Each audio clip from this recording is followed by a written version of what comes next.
Hello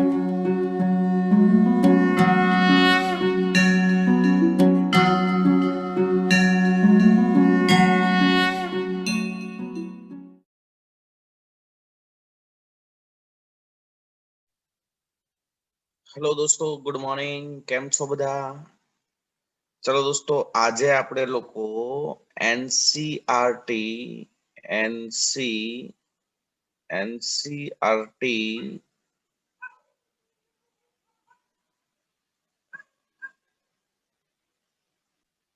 ચલો દોસ્તો, આજે આપણે બધા એનસીઆરટી એક્ઝામ્પલરના એમસીક્યુ સોલ્વ કરશું. બરાબર છે? આ છે દોસ્તો એનસીઆરટી એક્ઝામ્પલર. ચલો, તો મારા વાલા વિદ્યાર્થી મિત્રો, તમામ લોકોને ખૂબ જ સારી રીતે આ એમસીક્યુ ને સોલ્વ કરવાના છે. શરૂઆત કરીએ. ચલો, the role of catalyst is to change. એટલે તમને એમ કીધું છે કે રાસાયણિક પ્રક્રિયા દરમિયાન ઉદ્દીપક વાપરવામાં આવે તો શેમાં ફેરફાર થાય? દોસ્તો યાદ કરો, સાહેબે તમને ચોખ્ખું શીખવાડેલું હતું કે રાસાયણિક પ્રક્રિયા દરમિયાન ઉદ્દીપક છે એ મુક્ત ઉર્જામાં, એન્થાલ્પીમાં કે સંતુલન અચળાંકમાં કોઈ ફેરફાર કરતો નથી. ઉદ્દીપક છે એ શું કરે? પ્રક્રિયાની સક્રિયકરણ ઉર્જામાં ઘટાડો કરે. આથી ઉર્જા અવરોધ ઘટે. તો આમાં ગિવ્સ એનર્જી ઓફ રિએક્શન એટલે કે મુક્ત ઉર્જામાં ફેરફાર થાય, એન્થાલ્પીમાં ફેરફાર થાય, એક્ટિવેશન એનર્જી સક્રિયકરણ ઉર્જામાં ફેરફાર થાય કે ઇક્વિલિબ્રિયમ કોન્સ્ટન્ટમાં. તો તમારો આન્સર દોસ્તો આવશે સી. ભાઈ, ઉદ્દીપક છે એના દ્વારા રાસાયણિક પ્રક્રિયાની સક્રિયકરણ ઉર્જામાં ફેરફાર થાય, બીજા એકેમાં કાંઈ પણ પ્રકારનો ફેરફાર થાય નહીં. ઓકે, ચાલો next. In the presence of catalyst, the heat evolved or absorbed during the reaction. તમને એવું કહેવા માંગેલું છે કે પ્રક્રિયા દરમિયાન ઉદ્દીપકનો ઉપયોગ કરવામાં આવે તો ઉષ્મામાં શું ફેરફાર થાય? વધારો થાય, ઘટાડો થાય, અચળ રહે કે વધારો ઘટાડો થાય? તો દોસ્તો ઉપર હમણાં જ વાત કરી કે ઉદ્દીપક છે એના દ્વારા મુક્ત ઉર્જા, એન્થાલ્પી કે સંતુલન અચળાંક ઉપર કોઈ અસર થતી નથી. તો દોસ્તો આ દરમિયાન ઉષ્મા કેવી રહેશે? અચળ. સો your answer is right now C. Okay, heat is remain unchanged. Then activation energy of a chemical reaction can be determined by. તમને એમ કીધું છે કે પ્રક્રિયાની સક્રિયકરણ ઉર્જા કઈ રીતે નક્કી કરી શકાય? પ્રક્રિયાની સક્રિયકરણ ઉર્જા કઈ રીતે નક્કી કરી શકાય? તો દોસ્તો તમને એક સૂત્ર આપ્યું, યાદ કરો. જુદા જુદા તાપમાને વેગ અચળાંક k ની કિંમત જાણતા હો તો થાય log k2 upon k1 બરાબર a upon 2.303 r મોટા કૌંસની અંદર 1 upon t1 minus 1 upon t2. આ સૂત્ર દ્વારા તમે લોકો જુદા જુદા તાપમાને વેગ અચળાંક જાણતા હો તો સક્રિયકરણ ઉર્જા એ મેળવી શકાય. ઓકે, તો મારા વાલા વિદ્યાર્થી મિત્રો, determine the rate constant at standard temperature એટલે કે પ્રમાણિત તાપમાને વેગ અચળાંક જાણતા હો તો સક્રિયકરણ ઉર્જા મળે. determining the rate constant at two temperature એટલે બે જુદા જુદા તાપમાને વેગ અચળાંક જાણતા હો તો મળે. તો yes, this is your answer. બે જુદા જુદા તાપમાને તમે કે T1 T2 તાપમાને K2 ને K1 જાણતા હો તો R ની કિંમત તો ખબર છે, મૂકો એટલે એ મળી જાય. ઓકે, ચલો then consider the following figure 4.1 and mark the correct option. આ આકૃતિ છે એને જોઈને સાચો વિકલ્પ પસંદ કરો. પહેલો, activation energy of forward reaction E1 plus E2 and product is less stable than reactant. જો ભાઈ જો, તમને એમ કીધું છે કે પુરોગામી પ્રક્રિયાની સક્રિયકરણ ઉર્જા E1 અને E2 છે. તો દોસ્તો તમને આવો આલેખ ભણાવો ત્યારે કીધું હતું કે પ્રક્રિયકોની સ્થિતિ ઉર્જા અને મધ્યવર્તી સંકીર્ણ સંયોજનની સ્થિતિ ઉર્જાના તફાવતને કહેવાય પુરોગામી પ્રક્રિયાની સક્રિયકરણ ઉર્જા. હા, તો પુરોગામી પ્રક્રિયાની સક્રિયકરણ ઉર્જા એટલે આખી થઈ એટલે E1 પ્લસ E2 થયું, રેડી છે. Okay, and the product is less stable than reactant. પ્રક્રિયક છે સોરી નિપજ છે એ પ્રક્રિયા કરતા ઓછું સ્થાયી છે. સાચું ખોટું? એકદમ સાચું. કારણ કે દોસ્તો જુઓ જુઓ તમે જુઓ અહીંયા શું છે, નિપજોની સ્થિતિ ઉર્જા પ્રક્રિયકોની સ્થિતિ ઉર્જા કરતા વધારે છે. એટલે અહીંયા તમને ડેલ્ટા એચ પોઝિટિવ મળે, અને ડેલ્ટા એચ પોઝિટિવ મળે તો જનરલી એ પ્રક્રિયા આપમેળે થાય ને, એટલે પ્રોડક્ટ કેવી હોય? અસ્થાયી. યસ, તો ધીસ ઇઝ યોર આન્સર. પહેલો જ તમારો આન્સર થશે. ઓકે વિદ્યાર્થી મિત્રો, અંગ્રેજીમાં છે, થોડુંક સમજવાની કોશિશ કરજો. કન્સેપ્ટ આપણને આવડી જાય એટલે કામ પૂરું થઈ જાય. ચલો next. Consider the first order gas phase reaction. The initial pressure of the system before decomposition. એટલે કે તમને એમ કીધું છે કે પહેલા પ્રારંભિક દબાણ પીઆઈ હતું. After a phase time T total pressure of system increased by x unit and become pi the rate constant k. Okay દોસ્તો, કાંઈ વાંધો નહીં. આવા કેટલા બધા દાખલા આપણે ભણેલા છીએ. તમને આવું આપેલું છે, a gas gives b gas plus c gas. Don't worry. t બરાબર 0 સમયે તમને આનું ઇનિશિયલ દબાણ આપેલું છે પીઆઈ. ત્યારે આ 0 હોય, આ 0 હોય. પછી તમને એમ કીધું છે ટી સમયે આનામાં ફેરફાર x નો વધારો થાય, આનો x નો વધારો થાય. તો આ કેટલી થશે? તો કે પહેલા પીઆઈ હતું એના માઇનસ એક્સ, અને પછી તમને એમ કીધું છે કે ટોટલ પ્રેશર પીટી છે. તો હવે આ ટોટલ એટલે આ ત્રણેયનો સરવાળો થાય એટલે PI minus x plus x plus x. આ plus x minus x cancel. PT is equal to pi plus x. So x is equal to pt minus pi. Okay, મારે તો ટી સમયે પ્રક્રિયકનું દબાણ જ જોઈએ. તો ટી સમયે પ્રક્રિયકનું દબાણ એટલે pi minus x માં કિંમત મૂકી દો. તો દોસ્તો ટી સમયે પ્રક્રિયકનું દબાણ થશે, આને આમાં મૂકો x ની કિંમત, તો શું થઈ જશે?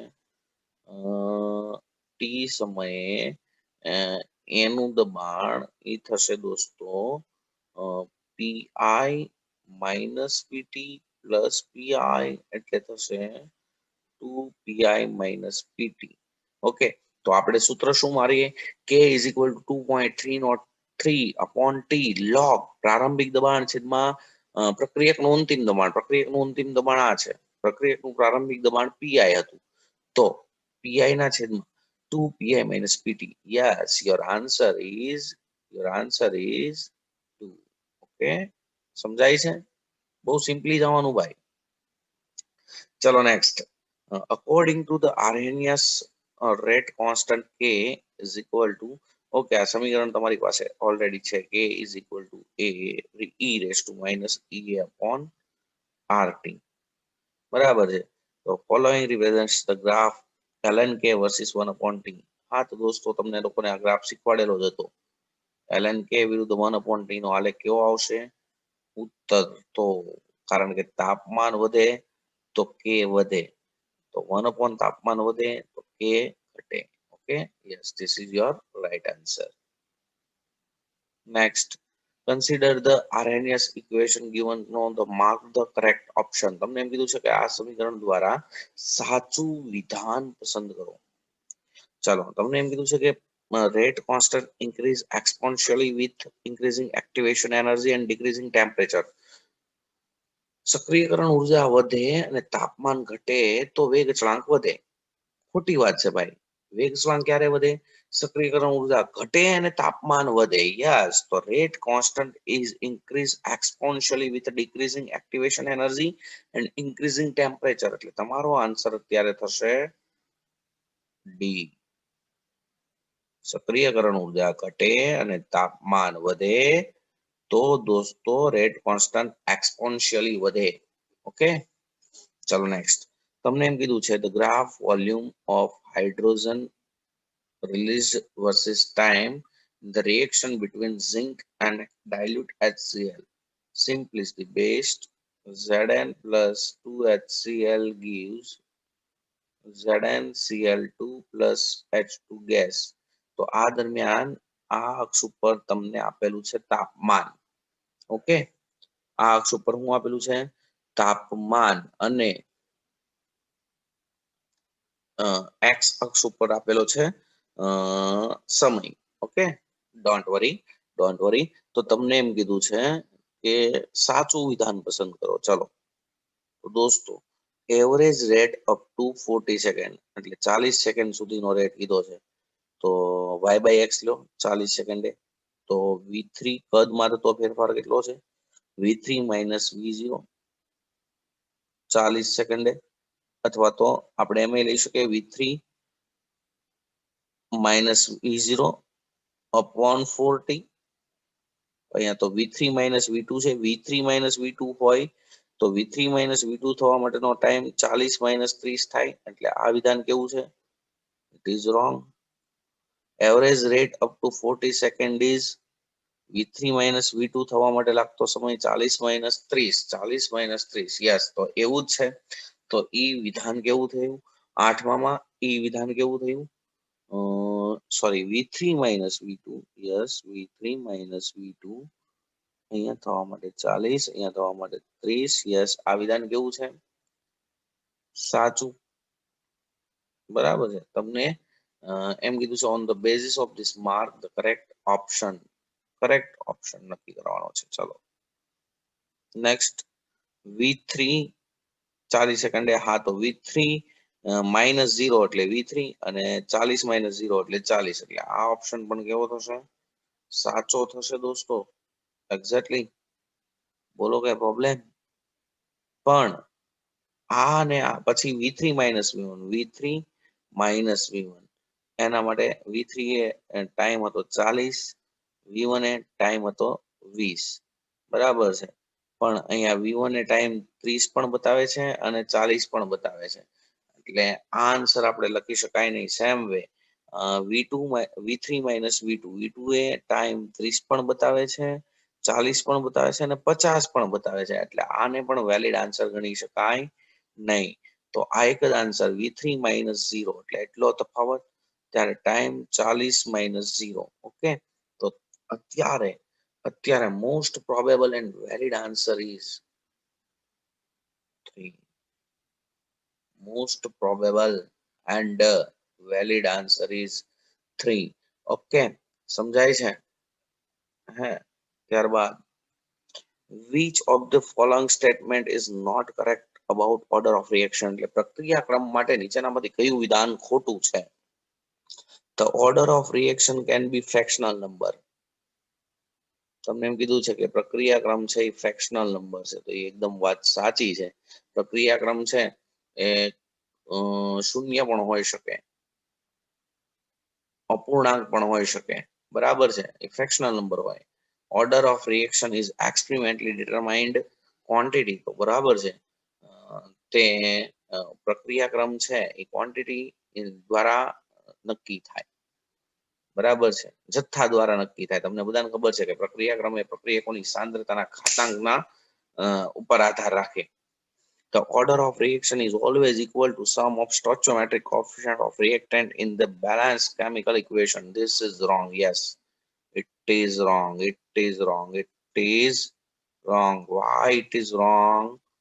દોસ્તો, પ્રક્રિયાક્રમને રાસાયણિક પ્રક્રિયાની તત્વ યુગ્મિતિ સાથે કોઈ સીધો સંબંધ નથી. એવું જરૂરી નથી. સમજી લો કે આપણે આ ઇક્વેશન ભણીએ H2 plus Br2 gives 2HBr. તો અહીંયા આનો સહગુણક 1 છે, આનો પણ 1 છે. તો આ પ્રક્રિયાનો પ્રક્રિયાક્રમ 2 થવો જોઈએ, બટ આ પ્રક્રિયાનો પ્રક્રિયાક્રમ ડોટ જ છે.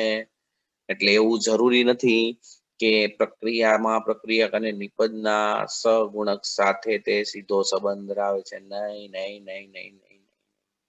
ઓકે, ચલો નેક્સ્ટ. સેમ હમણાં આગળ એક પ્રશ્ન પૂછ્યો તો એવો જ ક્વેશ્ચન છે આ. Consider the graph given figure 4.2 of the following option does not show instantaneous rate for the reaction of 40 second. એટલે 40 સેકન્ડ પછી ત્વરિત વેગ કયો નથી દર્શાવતો. સેમ ક્વેશ્ચન છે. બરાબર છે.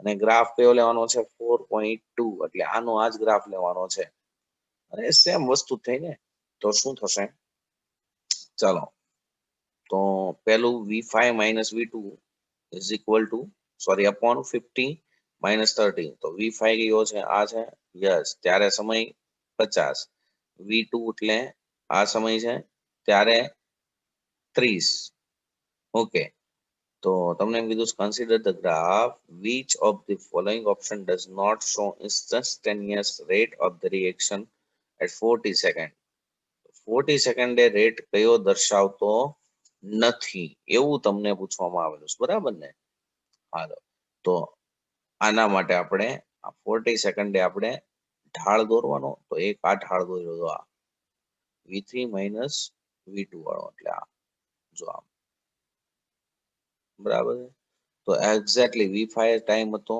50 v2 એ ટાઈમ હતો 30 બરાબર ને જો આ ગ્રાફ એક્ઝેક્ટલી છે તો ઈ થાય દોસ્તો અહીંયાથી ઇન્સ્ટન્ટેનિયસ રેટ શોધવું હોય એટલે મારે તો આ સ્પર્શક હતો એનો ઢાળ જ દોરવાનો આમ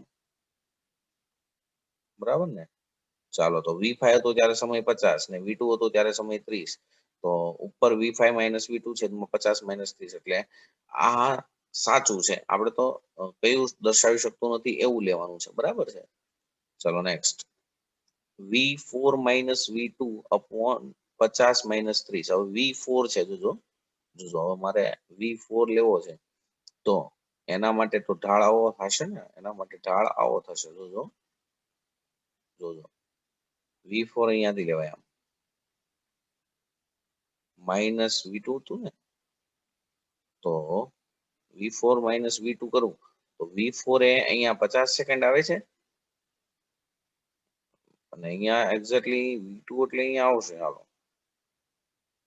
તો v4 minus v2 કરશો તો અહીંયા જેટલા હશે એના minus 30 આવશે પણ આ એક્ઝેક્ટલી 50 છે નહીં તો આ જવાબ અત્યારે ઇન્સ્ટન્ટ વેગ દર્શાવશે નહીં તો your right answer is 2 okay આ રીતે પ્રશ્ન સોલ્વ કરવા પડશે તમારે લોકોને બરાબર છે next which of the following statement is correct એટલે સાચું વિધાન પસંદ કરો the rate of reaction decreases with passage of time as the concentration of reactant decreases the rate of reaction decreases with the passage of time as the concentration of reactant is decreases વાત એકદમ સાચી છે તમને એવું કહેવા માંગે છે કે રાસાયણિક પ્રક્રિયાનો વેગ પ્રક્રિયકની સાંદ્રતાના ઘટાડા સાથે પહેલા શરૂઆતમાં શોર્ટ એન્ડ સિમ્પલ આ પ્રક્રિયક અને આ સમય તો શરૂઆતમાં આ પ્રક્રિયામાં ઝડપથી પ્રક્રિયકની સાંદ્રતા ઘટે એક સમય એવો ઘટાડો ઓછો થતો જાય અચળ થઈ જાય હું એમ કહું શરૂઆતમાં પ્રક્રિયાનો વેગ વધારો અને પછી કેવો થઈ જાય ઓછો તો આ વિધાન એવું જ કહેવા માંગે છે the rate of reaction decreases with the passage of time as the concentration of reactant decreases પ્રક્રિયકની સાંદ્રતા જેમ જેમ ઘટતી જાય એમ પછી પ્રક્રિયાનો વેગ શું થતો જાય ઘટતો જાય next which of the following expression is correct for the rate of reaction given below ઉપરની પ્રક્રિયા માટે સાચું વિધાન પસંદ કરો તો br ના છેદમાં ડેલ્ટા ટી લેવો હોય તો 1/5 પણ અહીંયા માઈનસ આવે બરાબર છે ને h પ્રશ્ન અનુસંધાનમાં લેવું હોય તો અહીંયા 1/6 આવે એકચ્યુઅલી તમને લોકોને સાહેબે શીખવાડ્યું છે કે આનો વેગ લખવો હોય તો આમ લખાઈ દો આમ br ના અનુસંધાનમાં લખો તો br પ્રક્રિયા છે એટલે 1 minus 1/5 ડેલ્ટા br માઇનસ ના છેદમાં ડેલ્ટા ટી બરાબર BrO3 માઇનસ ના અનુસંધાનમાં લખો માઇનસ ડેલ્ટા BrO3 માઇનસ છેદમાં ડેલ્ટા ટી H પ્લસ ના અનુસંધાનમાં લખો તો એ પ્રમાણ પ્રક્રિયા છે -1/6 ડેલ્ટા H પ્લસ ના છેદમાં ડેલ્ટા ટી અને નિપજ ના અનુસંધાનમાં લખો તો +1/3 ડેલ્ટા Br2 ના છેદમાં ડેલ્ટા ટી આ કોઈ પણ રીતે એક્સપ્રેશન આપી શકો તો આ Br ને ડેલ્ટા ટી ને H વચ્ચેનો સંબંધ લેવો હોય તો આ બેને આ અને આ પદને કરો તો અહીંયાથી માઇનસ માઇનસ જાય 5 ઉપર જાય તો 5 ના છેદમાં 6 આવે એવું છે નથી યસ આ છે જો 5 ના છેદમાં 6 delta H plus by delta T એની પ્રોબ્લેમ Any problem? चलो next, which of the following graph represents the exothermic reaction? दोस्तों exothermic reaction એટલે ઉષ્માક્ષેપક પ્રક્રિયા. ઉષ્માક્ષેપક પ્રક્રિયા ક્યારે થાય? તો દોસ્તો તમને શીખવાડેલું છે કે પ્રક્રિયકોની સક્રિયકરણ ઉર્જા પ્રક્રિયકોની સ્થિતિ ઉર્જા કરતા નિપજોની સ્થિતિ ઉર્જા વધારે હોય. પ્રક્રિયકોની સ્થિતિ ઉર્જા કરતા નિપજોની સ્થિતિ ઉર્જા વધારે હોય તો ત્યારે શું થાય? પ્રક્રિયકોએ ઉર્જા મેળવી હોય તો એને એન્ડોથર્મિક રિએક્શન કહેવાય. ઉષ્મા શોષક. એક્ઝોથર્મિક એટલે ઉષ્માક્ષેપક. તો ત્યારે શું થાય? પ્રક્રિયકોની સ્થિતિ ઉર્જા કરતા નિપજોની સ્થિતિ ઉર્જા ઓછી હોય એટલે એને ગુમાવી હોય. તમે ગ્રાફ ડિનોટ કરશો A, not B and not C. આના માટે તો ડેલ્ટા એચ બરાબર 0 થાય, આના માટે ડેલ્ટા એચ બરાબર પોઝિટિવ થાય. ગ્રાફ ઉપરથી ખબર પડે તો. અને આના માટે ડેલ્ટા એચ બરાબર નેગેટિવ થાય. So your answer is only A. So your answer is 1. Any problem?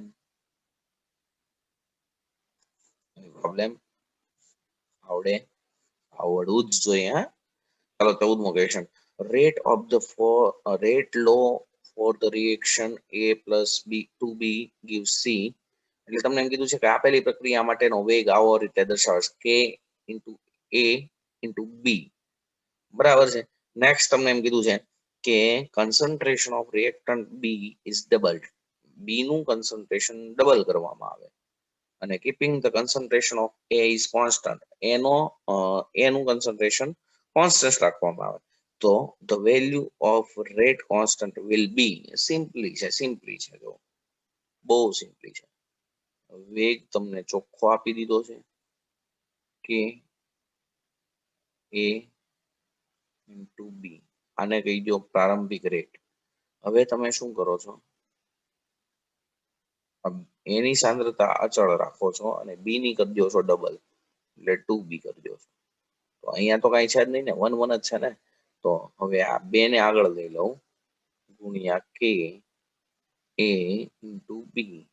એટલાની બદલે શું લખાય? R1. તો શું થઈ જશે? 2R1. R2 is equal to 2R1. એનો મતલબ એવો થયો કે તમે પ્રક્રિયા B ની સાંદ્રતા બમણી કરીને એની સાંદ્રતા અચળ રાખી તો પ્રક્રિયાનો વેગ પણ કેવો થઈ ગયો? Double. Any problem? Next, question number 15. Which of the following statement is incorrect about the collision theory of the chemical reaction? રાસાયણિક પ્રક્રિયા માટેની જે અથડામણનો સિદ્ધાંત છે એના માટે નીચેનામાંથી કયું વિધાન ખોટું છે? હાલો. It considers reacting molecule or atom to be hard sphere and ignores their structural feature. એવું કહેવા માંગે છે કે અથડામણ સિદ્ધાંતમાં એવું માનવામાં આવે છે કે અણુ કે જે પરમાણુ છે એ સખત ગોળા છે, એનું બંધારણ કેવું છે એ ધ્યાનમાં લેવામાં આવતું નથી. તો એ વાત એકદમ રાઈટ છે, એવું જ કીધું છે. The number of effective collision determines the rate of reaction. એવું કહેવા માંગે છે કે અસરકારક અણુ અથડામણના આધારે પ્રક્રિયાનો વેગ નક્કી થાય. તો વાત એકદમ સાચી છે દોસ્તો. એના માટે આપણે સમીકરણ લખ્યું છે વેગ is equal two ZAB into E is to minus E upon RT. તો આને કહેવાય અસરકારક અણુ અથડામણ. આ ખબર હોય તો પ્રક્રિયાનો વેગ મળે. તો બીજું વિધાન પણ કેવું છે? સાચું છે. નેક્સ્ટ, ત્રીજું વિધાન. collision of atom or molecules possessing sufficient threshold energy result into the product formation. તમને એવું કીધું છે કે પરમાણુ કે અણુ પાસે પૂરતી થ્રેશોલ્ડ ઉર્જા હોય તો નિપજ મળે નહીં. That is wrong. ખાલી અથડામણ થાય, શક્તિ બહુ બધી અથડામણ થાય તો નિપજ ન મળે. યોગ્ય દિશામાં પ્રોપર ઓરિએન્ટેશનમાં કોલિઝન થવું જોઈએ. So this statement is half, so it is wrong. Okay, અને ચોથું વિધાન છે molecule should collide with sufficient threshold energy and proper orientation. So fourth option is right. એને એવું કીધું છે ચોથા ઓપ્શનમાં કે અણુ પાસે પૂરતી ગતિ થ્રેશોલ્ડ ઉર્જા હોવી જોઈએ જેના આધારે એ લોકો અથડાય અને યોગ્ય દિશામાં અથડાવા જોઈએ. તો એ વિધાન સાચું છે. That's right. ચલો next. The first order reaction is 50% completed in this second. How much time will take a 100% completion? દોસ્તો તમને એમ કીધું છે કે પ્રથમ ક્રમની પ્રક્રિયા છે એનો અર્ધાયુષ્ય કાળ એટલો છે એટલે એટલી સેકન્ડમાં એ અડધો વ્યય થાય છે અથવા તો અડધાનું શું કહેવાય ક્ષય થાય છે. તો 100% ક્ષયન થવા માટે કેટલો સમય લાગે? એટલે ભાઈ 100% થવા માટે તમે ગણી જ ના શકો. ઇનફાઇનાઇટ. એવું ન હોય કે 50% થવા માટે એટલો સમય લાગે તો 100% થવા માટે એની કરતા બમણો. એમ અહીંયા ત્રિરાશિ ન લખાય દોસ્તો.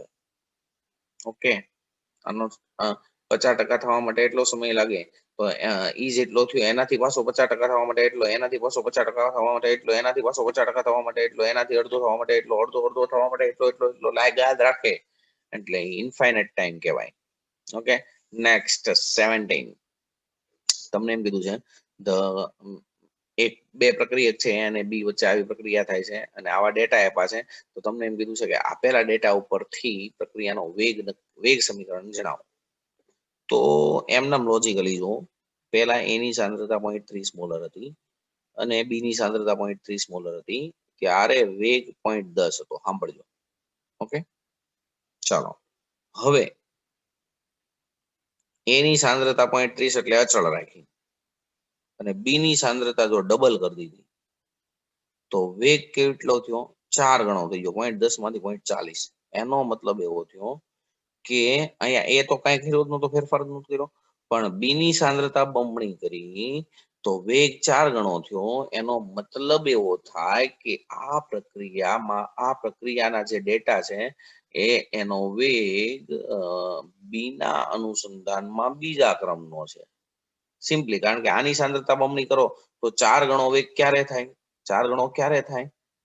અહીંયા 2 હશે ઉપર ઘાતાંક તો જ ને, કારણ કે અહીંયા 2 લખું તો 2 2 4 તો જ થશે ને 4 ગણો. એ તો કોન્સ્ટન્ટ હતો.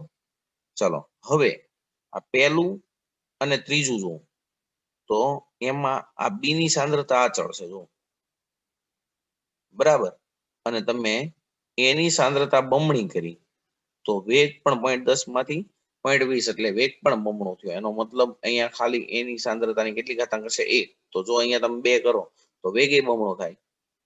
જો અહીંયા 2 હોતા તો અહીંયા 2 કરો તો વેગ 4 ગણો થઈ જાય. ખબર પડે છે? પણ નહીં, અત્યારે એની સાંદ્રતા બમણી કરો તો વેગ એ બમણો થાય છે. એનો મતલબ વેગ છે એના સીધા સમપ્રમાણમાં છે અને બી ની સાંદ્રતા બમણી કરો તો વેગ 4 ગણો થાય છે. એનો મતલબ વેગ છે એ બી ના વર્ગના સમપ્રમાણમાં છે. એટલે આવું વેગ સમીકરણ મુકાય લોજિકલી. એટલે your answer is right now બી.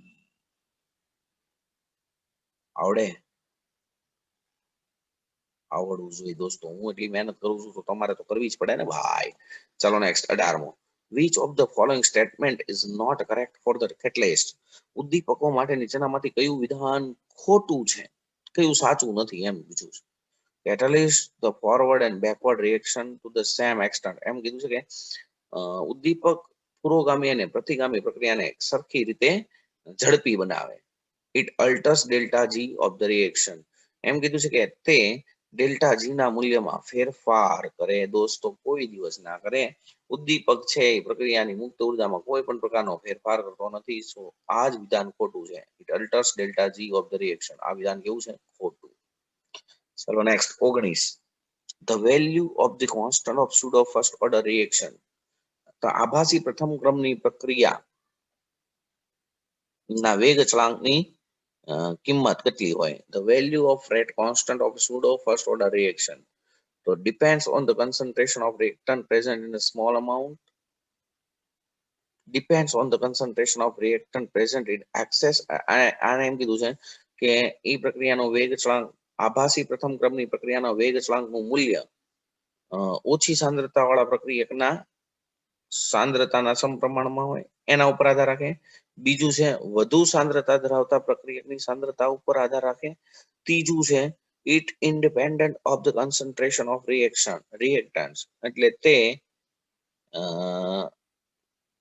પ્રક્રિયકોની સાંદ્રતા પર આધાર રાખતો નથી. અને last depends only on the temperature. તો દોસ્તો 19મા ક્વેશ્ચનમાં તમારો આન્સર આવશે depends on the concentration of the reactant present in a small amount.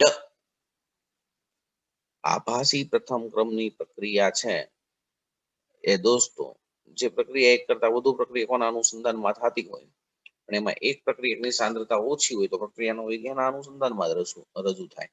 તમે આમાં જવાબ લખશો it depends on the concentration of reactant present in a small amount.